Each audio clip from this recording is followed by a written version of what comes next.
dude. Alright, so this is the one with the tangent. X minus X, that one? What number? 44 and 2, 2? Yeah.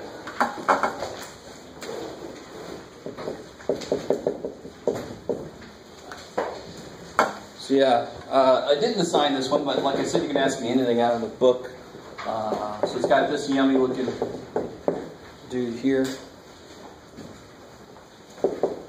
And they tell you what values to try. And you're trying to figure out the limit as x goes to 0. Yeah. Of this thing.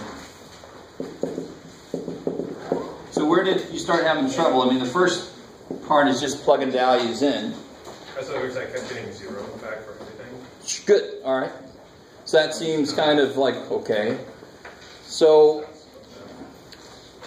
it totally could happen. Yeah. This is going to second where they mentioned, like I mentioned, like I was thinking about getting like I should have gotten something other than just 0. You value for so let's try it. Let's try to let's all try to do this for 1. Try to evaluate this expression at 1, and I'll do it with you. Maybe wait this dude up. Evaluate that expression for x equal to 1. Do it. And what mode do you think you should be in? Radians. Crazy. When in doubt, radians, because radians, of course, is the real number. Degrees is something we totally made up as humans. We just like the number 360 because it's very divisible.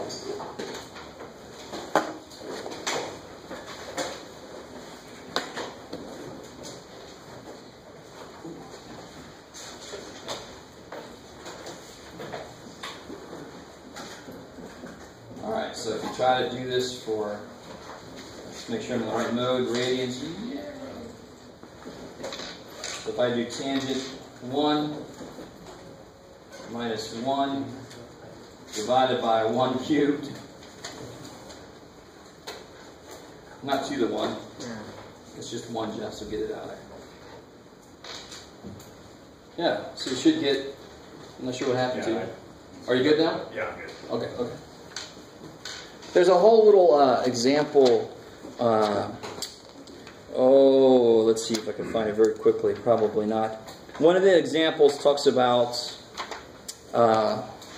if you do sine x minus x, something that we're eventually going to prove in this class is that sine x equals x approximately for very small values of x. And I think I said this because I asked if you had taken physics, and it's really big in physics. If you have a pendulum and you don't change it by much, you change the angle by just a little bit on a pendulum, and it's going to go, right? That's what pendulums do. Sometimes they sound like that. You can approximate that with theta. Is it easier to use a trig function in calculations or just a linear? A linear. So if I can approximate it with linear, hell yeah, I'm going to do that. It makes all my math easier. Kick ass. So we are going to prove that these two are approximately equal to each other, which means that as x gets smaller and smaller, what does this difference approach? 0, right? So there's a whole little example where they talk about the differences between things being 0 too early sometimes, and it messes up what you think your limit's going to be. So I can't remember which example it was, but that's why it's good to see all your examples. But this one was not too horrible. Okay, cool. Anything else from homework? Chapter 1, 2, 2, 2. You guys doing all right? You sure you're doing all right? Man, some of you guys look roughed up. I'm sorry, man. What kind of weekend did you have? Yes, ma'am. 2, number 12? Oh, good. All right. The piecewise. What's up? The piecewise. Piecewise. Piecewise just sounds like such a nice word. Peaceful and it's wise. And then you're like, what? There's the most evil, demonic things ever. Now, of course, I know that they're not. Stories for you, Jeff. So somebody, this problem, personally, I think they put this problem a little bit too early. But all too bad for us.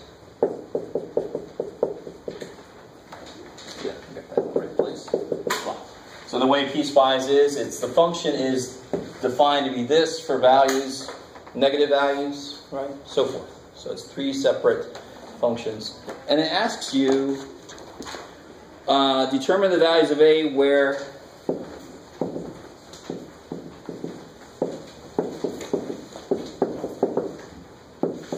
the limit as x approaches A exists.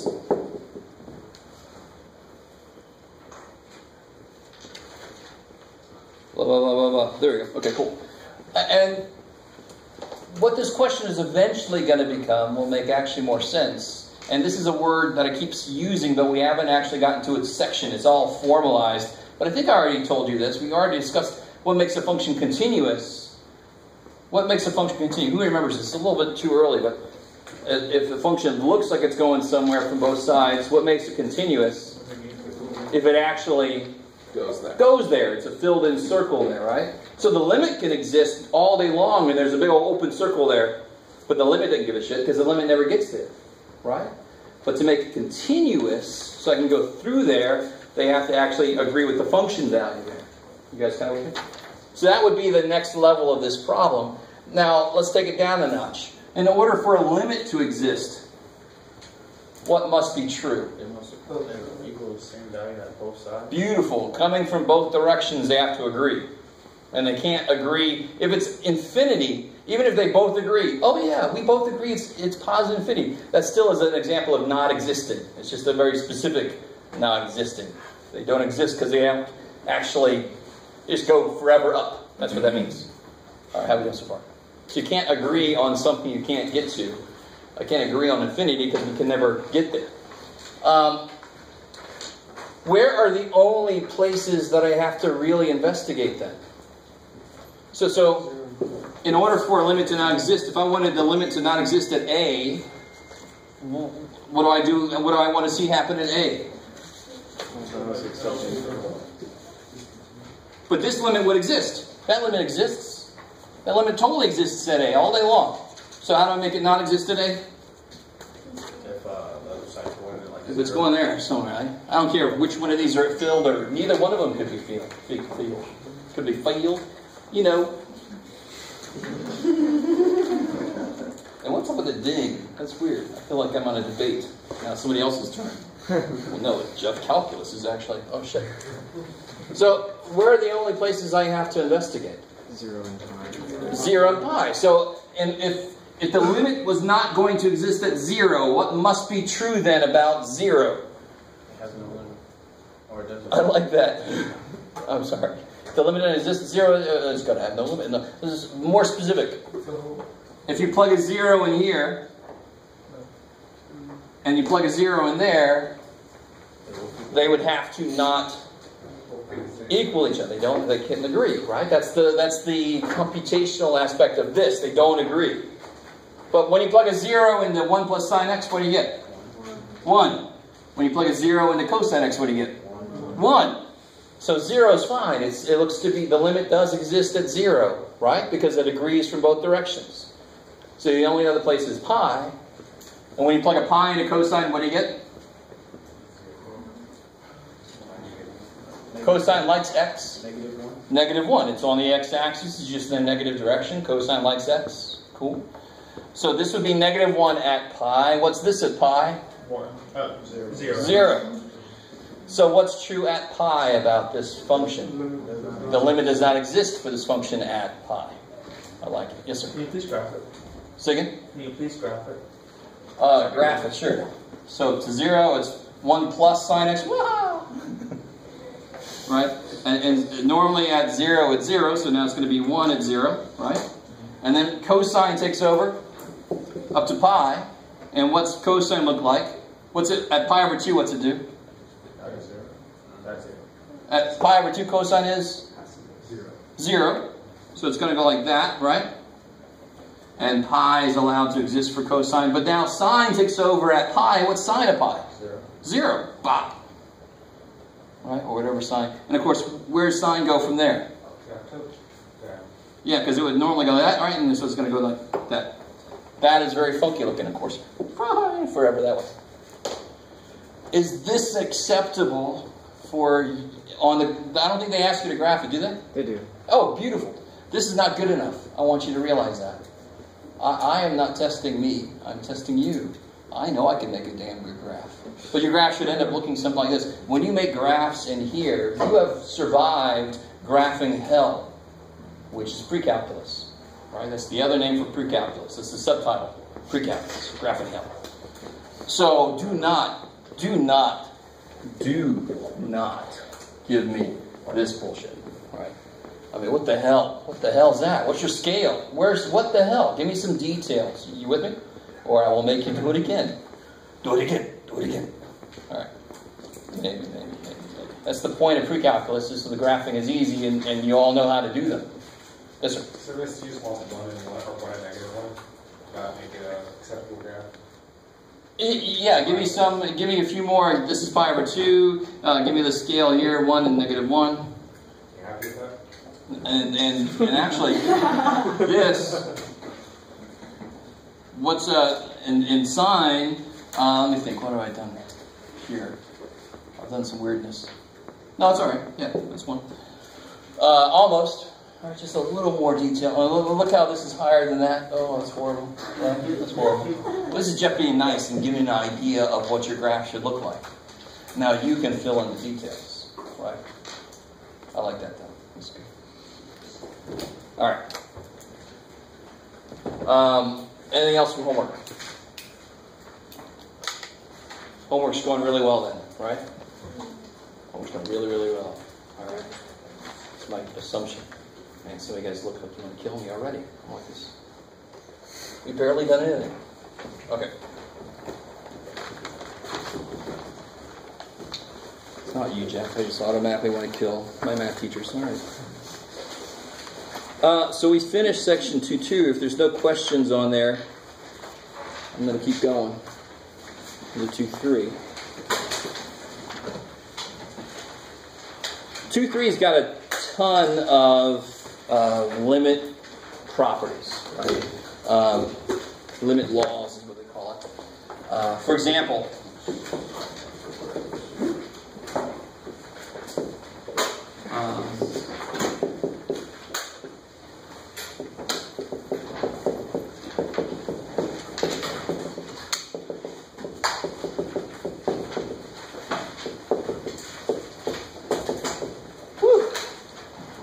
I'm not going to write them all out. It's long enough. So when I add two functions and take a limit, it's the same as adding the limit of each. Does that make sense? Yes, totally. How do you add two functions together? You take whatever they are at a certain point, and you add those, and that's where you plot the new point. So the limit really just builds off of that idea. Whatever it looks like F's going to, whatever it looks like G's going to, then the sum is going to the sum of those limits. It's got to. Okay, maybe. And then, amazingly enough, I could put a minus in there. It's the same damn thing. I could put a times in there. It's the same damn thing. I could put a division in there, and the only thing I got to be careful about is when I divide two functions, I can't let the bottom function be 0. Exactly. Cool. I like it. All right. So those are the first 4 laws. The first 4 basic operations all are in those laws. And then we have something, I just want to do this just so you all know this name. Did they use letter A? Doesn't matter, yes.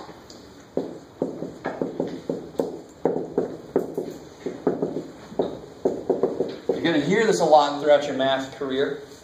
No matter how long or short it might be. I'm going to use the same thing again later. Does anybody know the technical name for this? I like it. Even more than it's some of you guys might have worked with vectors before. So there are vectors that have direction, and then there's things without direction. They're just multipliers, and they're given a special name that starts with an S. Shit's not right. This is called a scalar multiplier. Scalars. So scalars are like true numbers. They're not vectors. They don't represent anything more than a quantity. Cool. So I'm going to say that word scalar every now and again. Scalar multiplier just means it's just a 7. It's not a function of something. It's just 7. Like a coefficient. Beautiful, right? Back in algebra, we just call them coefficients. But you know, we can't leave anything alone in education. We've got to keep coming up with different names. Now here's the more interesting one. So there's this, let me go ahead and write this out.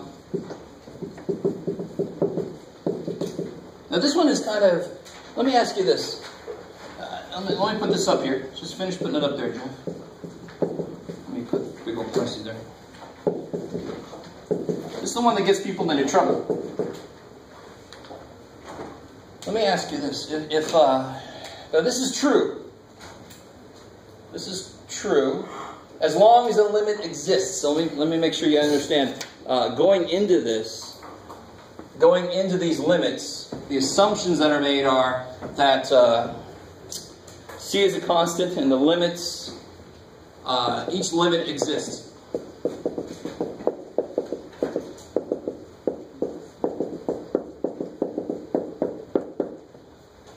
Okay, let me stop there. I made a bigger deal of this than I did, obviously. I made a very small deal because I didn't even say it at the beginning. But we're going to learn a lot of different theorems and rules, and at the very top of it is going to be if f is continuous, or if f is defined on this, blah, blah, blah. All these little requirements in order for something to be true. And then people always misuse them. They just think it's always true. No, your function didn't do this, so you couldn't use that. Are you guys kind of with me? So this is saying all these laws hold as long as both of those limits exist. Now, I've just given away something big on what I'm about to ask you. Considering this, what if f of x equals 0? Can you say anything?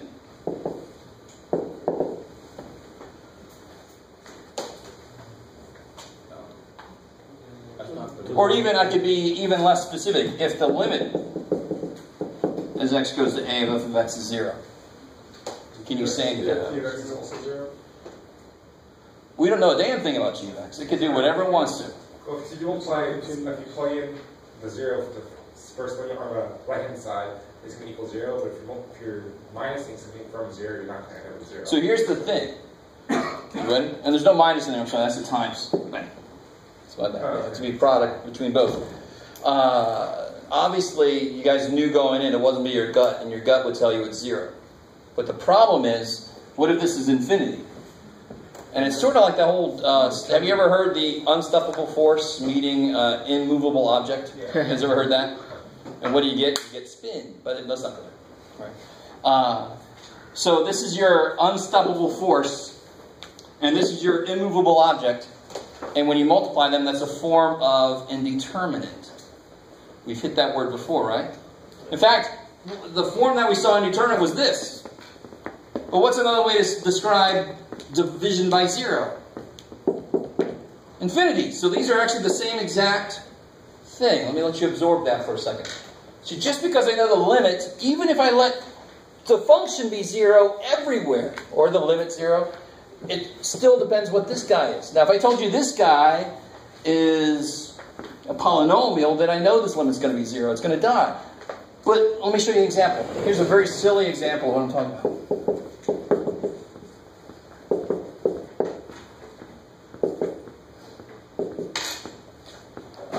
Let's do that. Yeah, cool. So then I could go, well, that's really stupid, Jeff. I'll eventually be alright.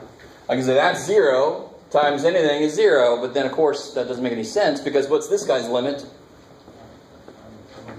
Does not exist. Oops, shit! I can't even use I can't break them up. So very often I'll have somebody tell me, okay, this limit is x equals to 0 of x squared times who cares because that's 0, so the whole thing's 0. This totally matters. This is undefined. In fact, we know this is infinite. And of course, how would I do this? How would you do this? Cancel, right? If there's any algebraic thing I can do to my limit and I'm having trouble doing it, I'm going to do that algebraic thing first. Because maybe my problem will cancel. Now it's easy. What's that limit? Now it's not quite so easy. Let me see if you guys get this. Isn't the limit 0? Because it keeps on approaching 0 forever. 0. And what's this result? 1 over x. Yeah. So what's the limit as x goes to 0? 1 over x. Indeterminate. The third option, the one that works here, does not exist. Why does it not? What's the limit as x goes to 0 from above? Oh, it's positive. Positive infinity. What's the limit as x goes to 0 from below? Negative, because now everything's negative in there. Do you guys see? Yeah. Do you see? All right. All right. All right. Let me take a step back. So I'm being a little loose here because a lot of these limit rules just kind of make sense. They just, like this one, just totally makes sense. You do have to be careful about applying them without too much thought. Both pieces have to be defined. They both have to exist in order to apply these rules. If they don't exist, then you have to have some other way to look at them, and very often that's algebraic manipulation. Maybe. Sometimes you're just shit out of luck. We'll learn more stuff later. Okay. Blah, blah, blah, blah, blah. What was the other interesting thing I wanted to say here? Oh. Well, this is kind of silly. Like most of these things are.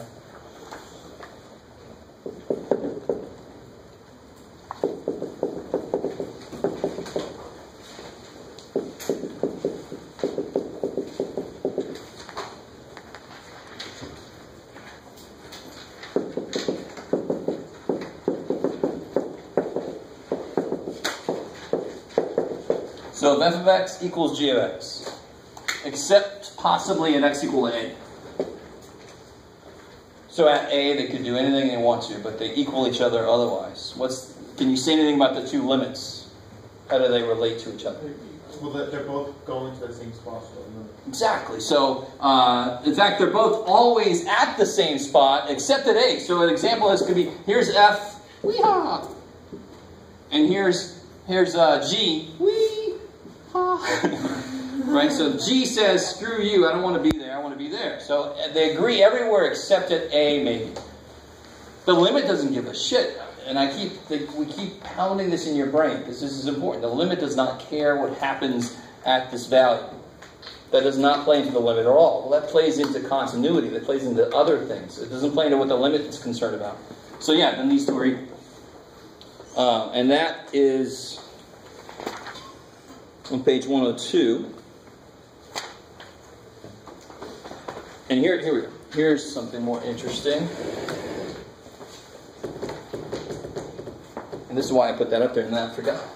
So we have this idea of the limit of products. Well, what if I do this?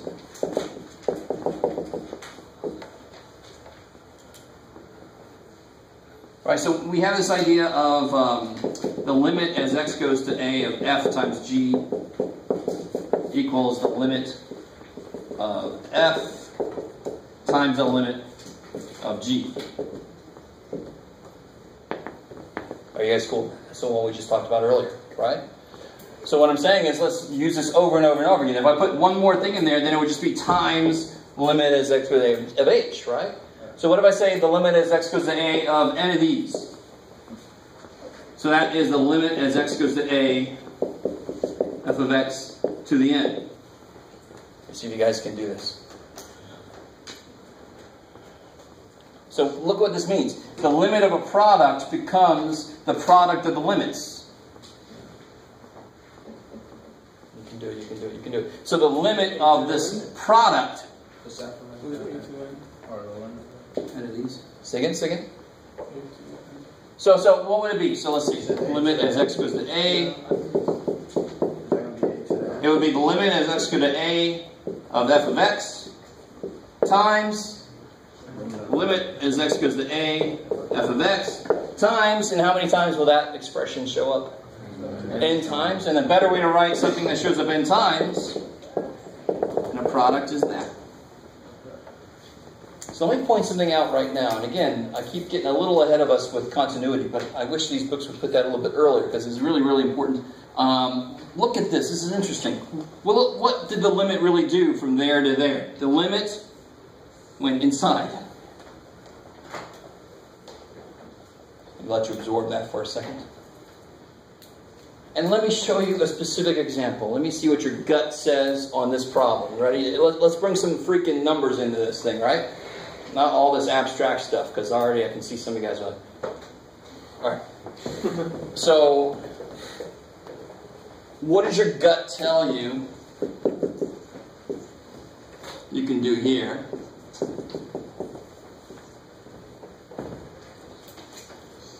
(7^3). Yeah. You can just plug that in, right? So what you're really doing, really, is you're bringing that inside. You're figuring out what that's doing, and then you're cubing it. You guys, so that's really what that's saying. But when you do it in practice, what really is going on is if there is absolutely no problem with the function at that point. In fact, what kind of function is this? Polynomial. Do polynomials have any trouble anywhere? No, that's part of their definition. Their definition is they're not allowed to have any x's on the bottom. There are no freaky exponents. They're beautiful everywhere, right? So they definitely don't have a problem at 2 if they don't have a problem anywhere. So you just plug a 2 in. So most of these laws end up meaning what I just said. If there are no problems at the point that you're interested in, you can just plug the damn thing in. So if it works for integer powers, it also works for radicals, which is a whole other little statement that they make. So if I had this, what you got, Jeff? I don't know, Jeff. Okay. So what do you think that is? What is happening around this? It's 4. It's 4, yeah. You plug a 3 in, you get 12 and 4. 16 squared to 16 is 4. So what you really did, just to be really overly technical for a second, you have a property that says the limit can go inside a radical. Just like you have a property that says the limit can go inside of a power. Because radicals are powers, aren't they? They're 1 over n.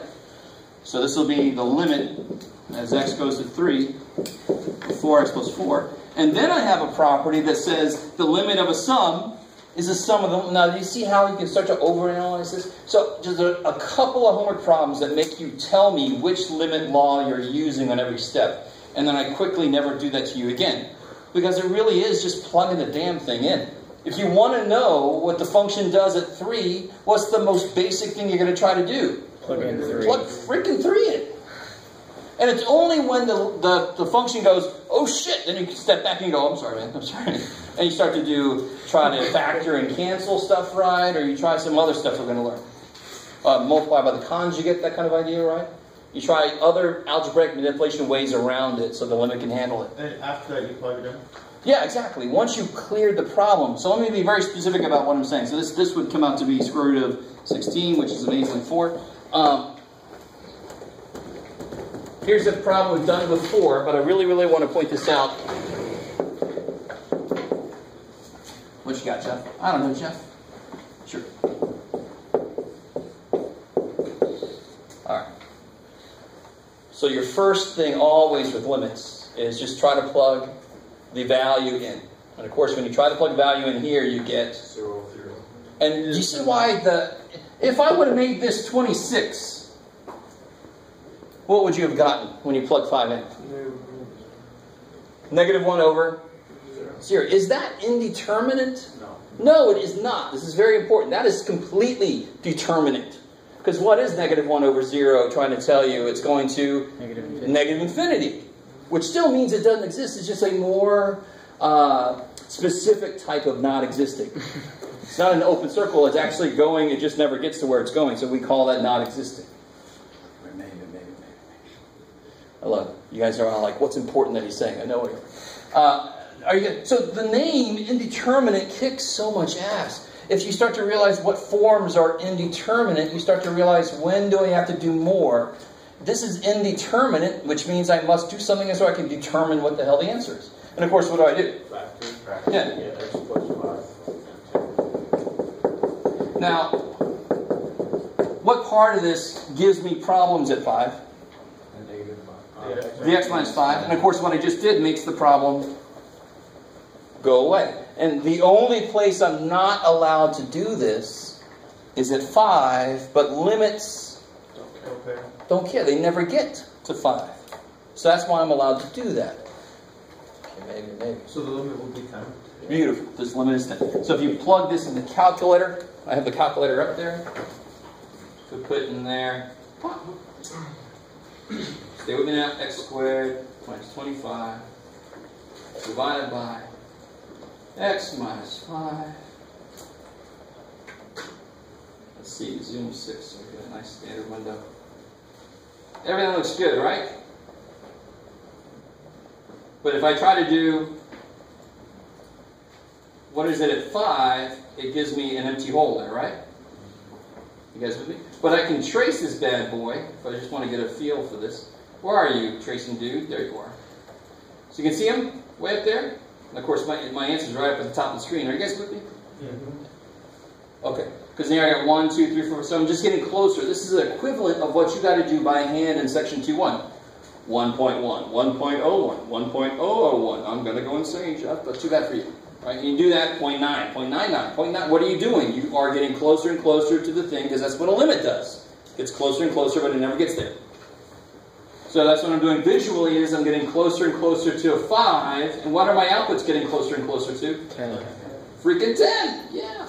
Of course, the right active thing, this calculator is going to go, I have no freaking clue.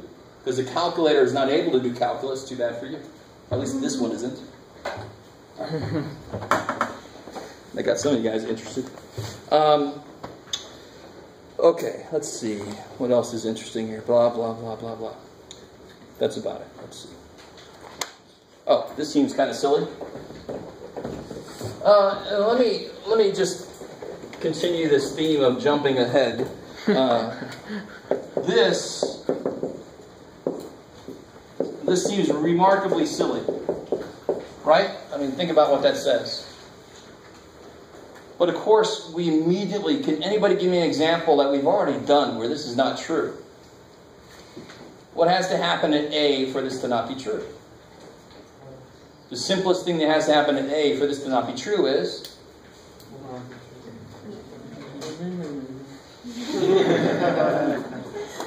We just saw an example.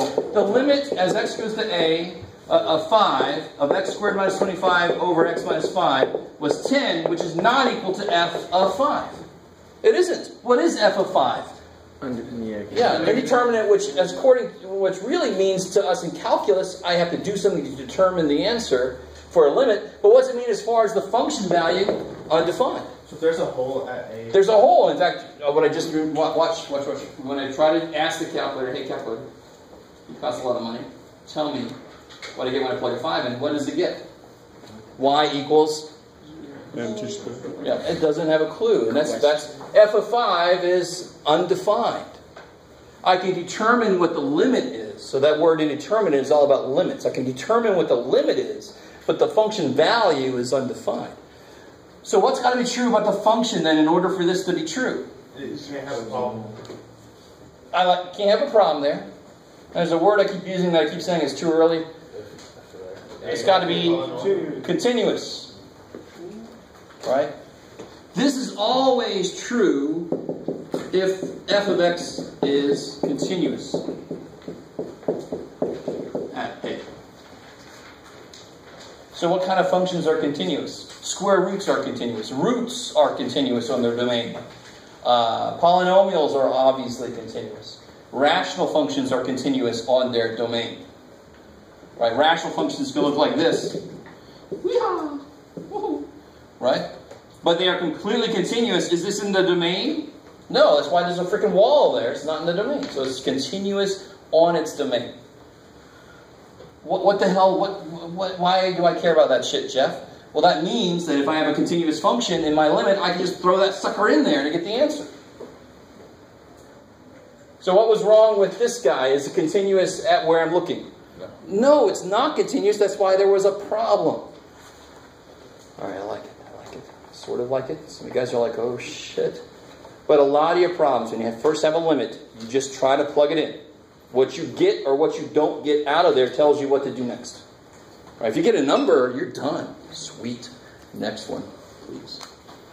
Okay, maybe. Blah, blah, blah, blah. Let me see if there's anything. Oh, all right. So section 2.3 is the first place I think they officially ask you to do some stuff we've already done, which is some higher level manipulation of stuff. So for example, what would you try to do for this? Alchemy, let's do this one.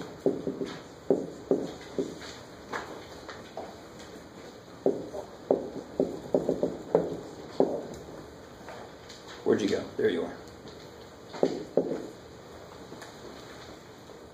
What do you try first, obviously? Because if I give you this problem on a test, I might just be evil, and it works. But what do you get when you plug a 2 in? 0, 0. 0 over 0. So it's indeterminate, which tells you there's more to do. If I would have made that minus 1, it would be 0 over 1, which is 0, you're done. And people are attacking this with all conjugates and shit, and I just gave it away. But you don't have to, if the limit works, if that number works when I plug it in, there's no more work. It's totally determined. The answer is whatever you just got. If I get a form that's indeterminate, what's another indeterminate form we just solved today? 0 times infinity. Later we'll learn 0 to the 0 is indeterminate. Because what's 0 to any power? 0 to any power is 0. What's anything to the 0 power? 1. So what's 0 to the... Oh, shit. There's the immovable and the unstoppable coming together again. Right? Of course, one of them should be moving there. Right? Maybe. Some of you guys are with me. I love the look on some of your faces like, does everybody else think he's not speaking English? Alright, maybe, maybe, maybe. Alright, so what do I do here? I just gave it away. Remember? Alright, try it. Do it. Multiply by the conjugate. Do it.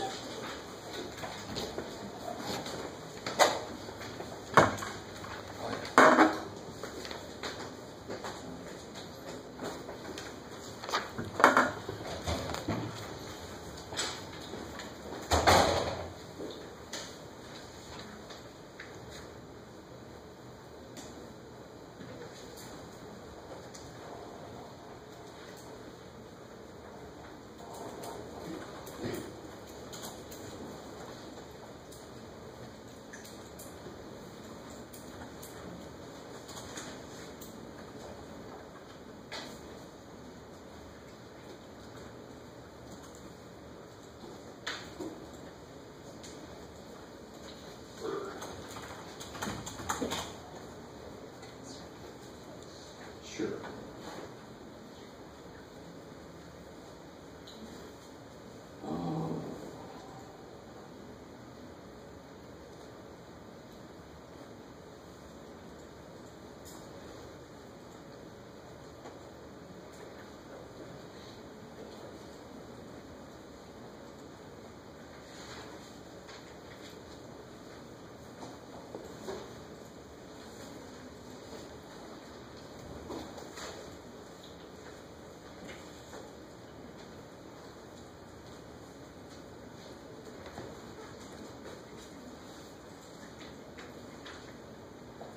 Aw, stupid video.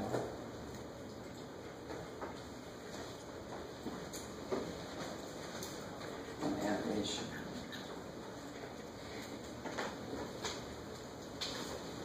No.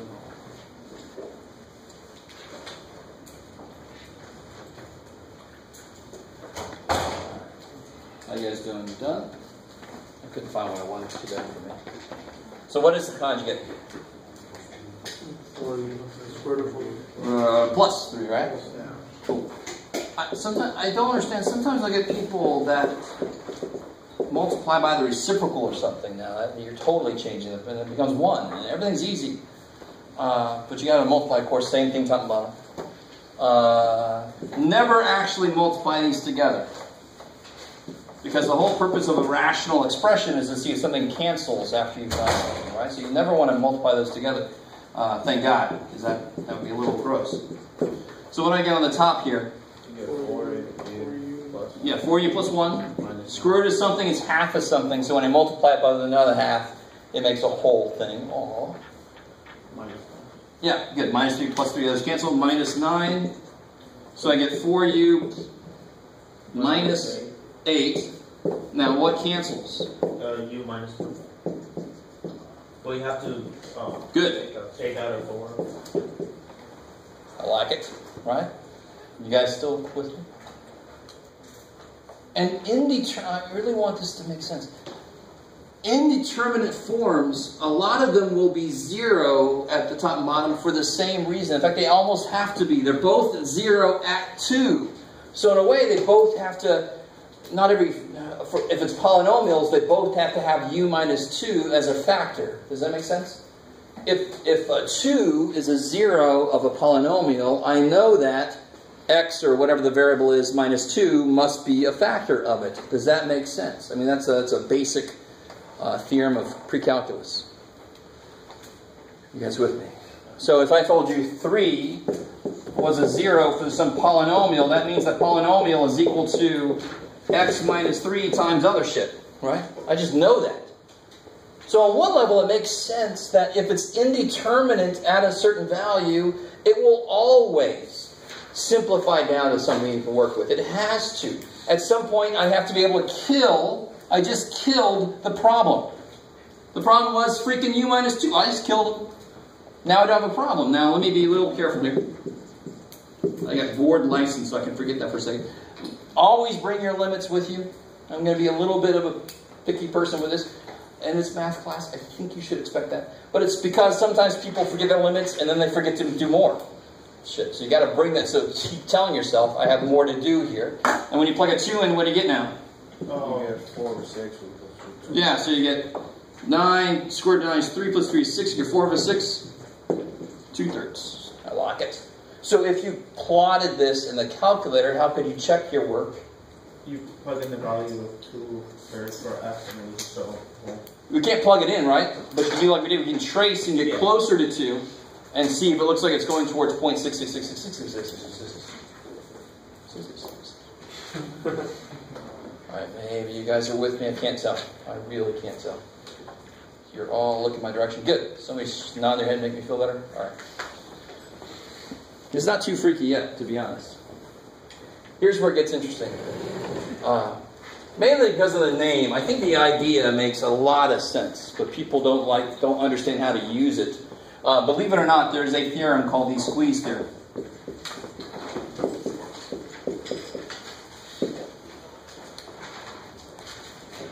Sounds like some weird math Price is Right game. But what this says is, if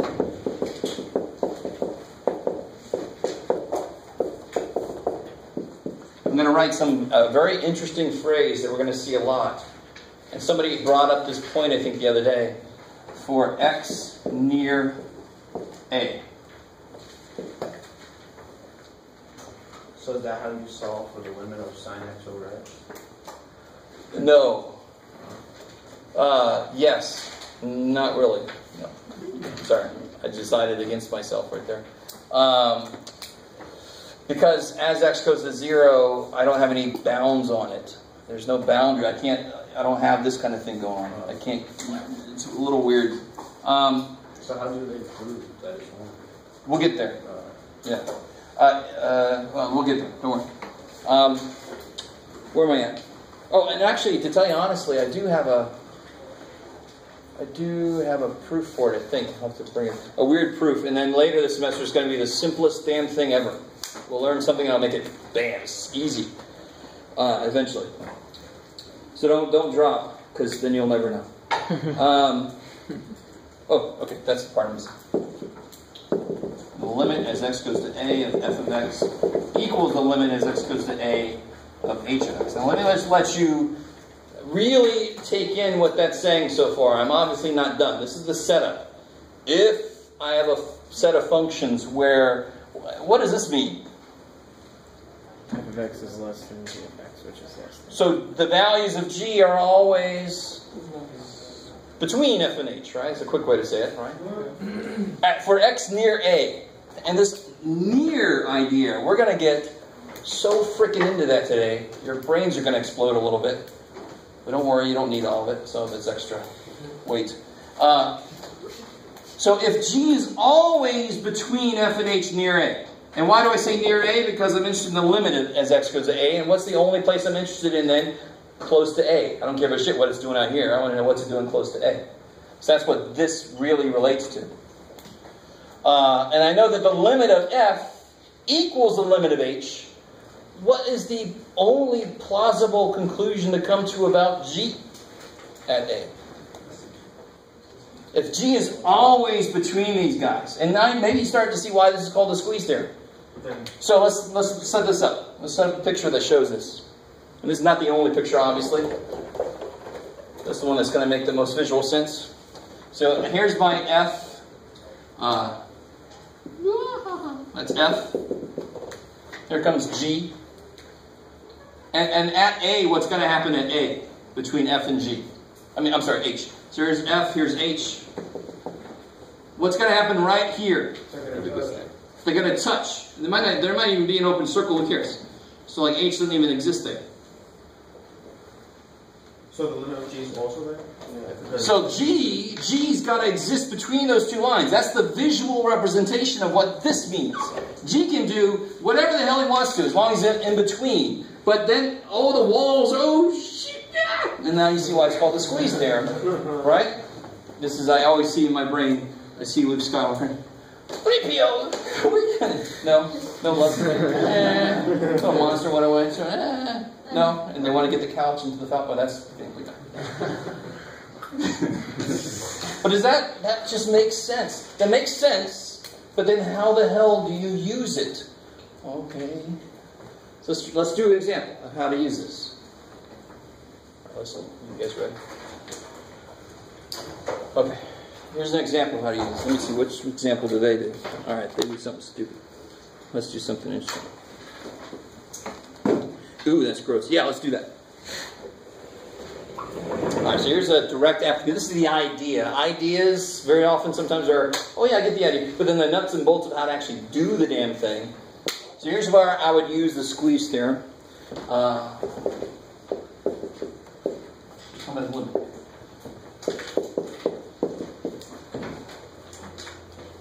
Ooh, that's gross.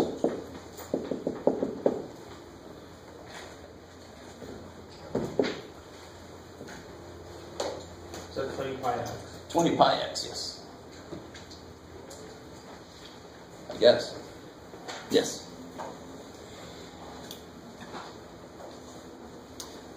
Now, this is still kind of a stupid problem. I don't want too bad for us.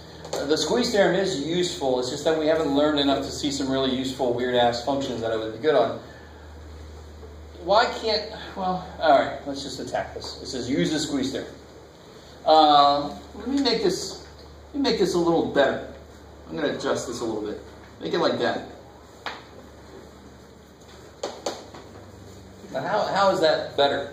Some of you guys are like, I see that as being worse, Jim. But it's better because it's more interesting. The other one was almost too easy. I mean, what does this do when x goes to 0? This becomes 0. That's crazy. And what does it do if that was up there? What is cosine of 0? 0. 1. And what's 0 times 1? 0. I don't need the squeeze theorem, but in the book it says use it anyway. Nah. And personally, me, I always have a problem with that. I'm like, there's an easier way to do this problem. Why would I do, and so just so that you can get used to the actual theorem. Well, let's make it more interesting from the beginning. Now, this is 0 times oh shit. And I don't know what 0 times, I don't know my oh shit multiplication tables, right? Oh shit times 1 is oh shit. That's all I know. What's oh shit times 0? I don't know. Oh shit sounds pretty hefty. So here's how the squeeze theorem comes in. Can you create two functions? So this is my g of x. So we have to come up with the f and the h. And it's not from out of nowhere. Don't say, well, I'm going to make f natural log of the tangent of x cubed. No. It's going to be based on the function I've got. And very often it's because one of the functions I'm looking at is bounded. So obviously, which function is bounded? No. Inside g, so you see how there's two functions in there, right? Two main functions, x squared and cosine. Which one of those is bounded? Cosine, obviously, right? What's the lowest cosine can be? So f of x, I'm going to let f of x be negative 1 times x squared. Negative x squared.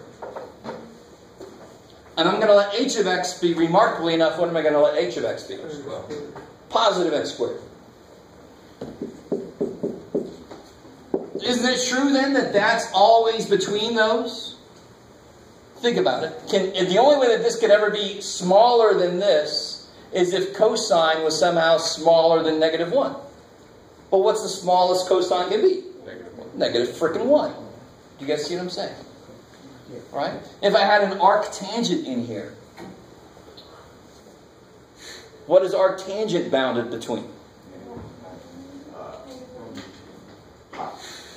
Pi over 2. Yes, negative pi over 2 to pi over 2. Because what does tangent do? Where's tangent's asymptotes at? Negative pi over 2, pi over 2. That's the base function, right? Just turn the damn thing for the inverse. So if I had an arctangent, I would let it be negative pi over 2x squared, positive pi over 2x squared. Because that's what it's bounded between. You guys see? So whatever, one of these guys has got to have some kind of boundedness to it. Doesn't have to, but that's the easiest way to do the squeeze theorem, is if that's true. And so this is always true then. Right? Now let me show you a different way to do this. It's the same thing really, but let me see what you guys think about this. I could take, so we're going to get to the same place, we're going to keep going. But if I take the part out that's bounded, cosine of 20 pi over x is bounded between what?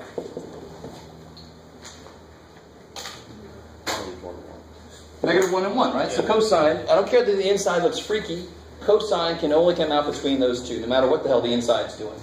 And you're looking at the range, correct? Yes, exactly, the range. Now multiply all sides by x squared, and you get where we are. I mean, that's kind of like a building way to get there. Pull out the part that's got a bound and put the bounds in, and then multiply by the other part, and you're there. I don't know, that's just a little bit different way to look at it. Maybe. Now apply the limit. The limit as x goes to 0 is less than or equal to the limit as x goes to 0. Cosine. No, Kevin. That is less than or equal to the limit as x goes to 0. Which ones of these can I actually calculate? Can I calculate the middle one? If I could, why am I doing all this shit? Right? So the middle one is just limit as x goes to 0 of x squared cosine of blah, blah, blah, blah, blah. Good Lord. All right. But the outsides are both going to be what? 0. So what's the only way that a number could be between 0 and 0 is if that number is 0. So the limit is 0. Squeeze theorem applied correctly. Yay. So I squeezed it between the negative parabola and the positive parabola. What's really, really neat, watch this, it's kind of neat. It's going to look really freaky. And if you're doing your homework and you're not graphing, even when they don't say to graph, sometimes, then you're crazy. Right? Even if they don't say to graph, very often it's good just to graph the damn thing. Now watch, this is kind of cool. Alright, Jeff, just do it. Alright, jeez. Let's see what this thinks. Let me change the window. Sure, we'll let that happen. But let me make my y negative 2 to 2, because all the interesting thing's going to happen between negative 1 and 1 anyway, right? Right? Yeah, sure.